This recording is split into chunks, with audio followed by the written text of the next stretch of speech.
जिस अवस्था में कल वीडियो बना रही थी सज के सवर के बन ठन के, वो अपने किसी और रिश्तेदार की जगह से वैसी वीडियो बना पाती? वो सिर्फ मुमकिन है विष्णुराज के घर से, और विष्णुराज के घर से ही सज सवर के सारा सामान उसका था। बनाई थी वीडियो और वो बता रही है राधा की गुसल खाने का सीन है और जो बाथरूम बना है वहाँ का बगल का सीन है। इनके मालती चौहान के ससुराल का ही सीन था और विष्णु इस बात को क्यों छुपाएं अब तो वही जानेंगे। क्या लग रहा है आप लोगों को, ये खुद खुशी है या फिर मर्डर?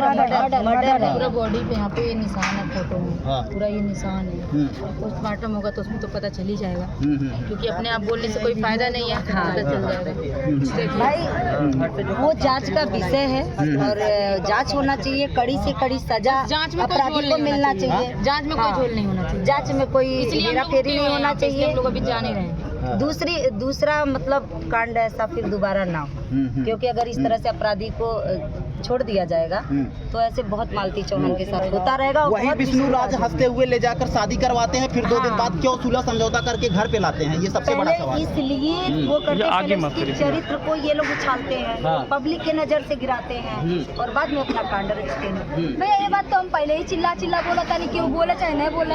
गोरखपुरिया भौजी तो पहले ही से मालती के साथ रही, अब मालती के साथ लड़ाई लड़ी, लेकिन गोरखपुरिया भौजी के भी बदनाम कर गई। आपको भी ये सब चीजें पता है कि भाभी आप थोड़ा आराम से काम करिएगा, आपको भी फंसाया जा रहा है। आप भी ये बात हमें बोले थे, तो उसी दिन से मैंने थोड़ा सा बैकअप ले लिया था, क्योंकि मैं ज्यादा बात नहीं कर रही थी, क्योंकि भाई ये पैसे के लिए कुछ भी कर सकता है बंदा। तो इस वजह से मैं इससे बैकअप ले ली थी। जब से इसका सुलह समझौता जो भी हुआ था तब मैं बैकअप ले ली थी और बाद में इसके मैटर में इंटरफेयर नहीं कर रही थी। वीडियो में जो आ रहा था वही मैं बात का जवाब दे रही थी, बाकी कुछ नहीं कर रही थी।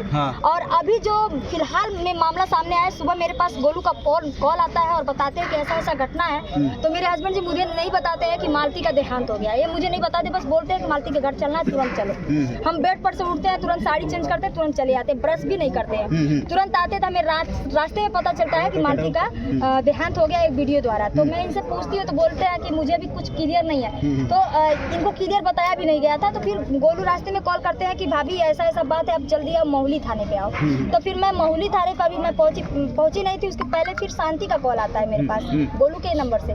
तो शांति रोने लगती है और बोलती है कि दीदी आप जल्दी आओ, जो भी करना है आप ही लोग को करना है, हम लोगों को लोग पागल समझ रहे हैं, क्योंकि हम लोग को दबाया जा रहा है, हम लोग को बोलने नहीं दिया जा रहा है, हम लोग का सुनवाई नहीं हो रहा है। इसलिए मैं वहाँ से भागी आई और फिर मतलब उनके साथ प्रशासन से मैं बात भी की और उन्होंने बोला है कि जो भी कार्रवाई होगा अच्छे से होगा, कुछ दबाया नहीं जाएगा। अच्छा, जब प्रशासन से मिली आप तो यशो साहब से मिली तो क्या बातचीत हुई वहाँ अंदर बैठ के जब आप मिल रही? यही बात हुआ है कि जो भी आरोपी होगा, जो भी दोषी होगा उसको सजा दिया जाएगा। आप कल पेपर में पढ़ लिया जाएगा, पढ़ लीजिएगा। मामला दर्ज हुआ है FIR में। मुझे ज्यादा तहरीर क्या दी है तहरीर मुझे नहीं पता है भैया, अब इसके बारे में मालती चौहान के पिताजी बता सकते हैं। बातचीत में थे? बातचीत में अभी मेरे से ज्यादा देर रुक नहीं पाई, वहाँ पे जेंट्स को रोके हैं 5 जो। अच्छा, अगर विष्णु जी इस मामले में दोषी पाए जाते हैं तो सजा आप लोग किस प्रकार चाहते हैं? अर्जुन के बारे में